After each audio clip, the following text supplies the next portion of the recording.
భర్తకు విధేయురాలుగా ఉండాలి అని. అలాగే కీర్తనకారుడు 45వ కీర్తనలో చెప్పాడు, ఈ రాజు నీ ప్రభు అనే మాట కనబడుతుంది. ఏమంటామా ప్రియదర్శిని? ఈ రాజు నీ ప్రభు, ఈయన నీకు ప్రభు అన్నమాట. ప్రభు అంటే అర్థం ఏంటంటే యేసు ప్రభు వాడతాం, కానీ ప్రభు అనే మాట కాస్త అర్థం ఏంటంటే రాజు, తిరుగులేని అధికారం కలిగిన వాడు అని అర్థం. తిరుగులేని, నిజంగా యేసు ప్రభు మన జీవితంలో తిరుగులేని రాజు. అయితే స్త్రీకి తిరుగులేని రాజు ఎవరు అంటే భర్త మాత్రమే. ఈ రాజు నీ ప్రభు అనే మాట 45వ కీర్తనలో మనకు కనబడుతుంది. చూస్తే కనబడుతుంది. అవన్నీ చెప్పడానికి సమయం లేదు, నాకు ఖాళీ లేదు, మీ గంట గోపిక లేదు, కనుక కొత్తగా చెప్పుకెళ్ళిపోతున్నాను. ఈ రాజు నీ ప్రభు.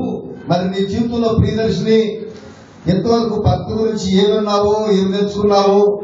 మీ సాధారణంగా మన అమ్మా నాన్న దగ్గర నేర్చుకుంటాం.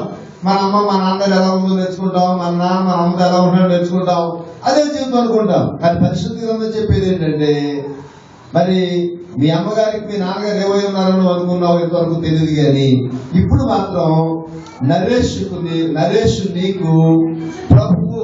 ఎవరమ్మా అంటే నీ జీవితంలో అధికారం అంతా ఆయన అనుకుంటే ఆ అధికారం వాడుకునేది అంతా నువ్వే. అర్థమైందా? స్త్రీలు సాధారణంగా అనుకుంటారు భర్త విధేయురాలు అయిపోతే ఏమా మీ ఫ్రెండ్ ముగ్గురు నాకు కనపడుతున్నారు, నీ ప్రభువు.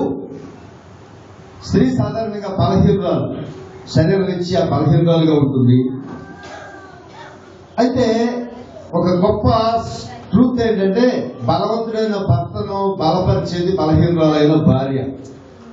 అలాగే బ్యాట్ దిక్కొట్టేసేదైనా బలహీనరాలైన భార్య.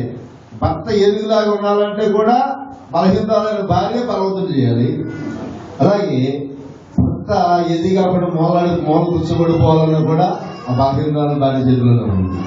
అంతా నీ చేతిలోకి వస్తుందంటే నీ భర్త నీ కుటుంబానికి గొప్ప యజమానుడిగా ఉండి నీకు రాజుగా ఉండాలంటే పేతురు రాసిన పత్రికలో చెప్తాడు, శారా అబ్రహామును యజమానుడిని పిలిచింది, అలా మీరు ఆమెలాగా చేస్తే ఆమెకు వారసులు అవుతారు అని పేతురు పత్రికలో మనం చూస్తూ ఉన్నాం.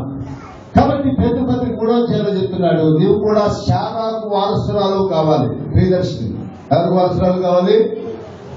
ఏమా శారాకు వారసురాలు కావాలి.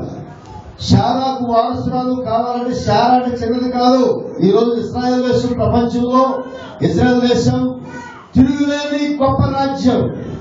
ఆ రాజ్యానికి తల్లి ఎవరంటే అబ్రహాం భార్య అయిన శారా. అలా మన కుటుంబాలు దీవించబడాలంటే స్త్రీవైన నీవు నీ భర్తకు విధేయురాలుగా ఉంటే, నీ యొక్క శరీర నిర్మాణం బట్టి కూడా విధేయురాలుగా ఉంటే ఎంతో సంతోషాన్ని, ఆనందాన్ని, శ్రేష్టమైన సంతానాన్ని, శ్రేష్టమైన కుటుంబాన్ని కలిగి వర్తిల్తారు.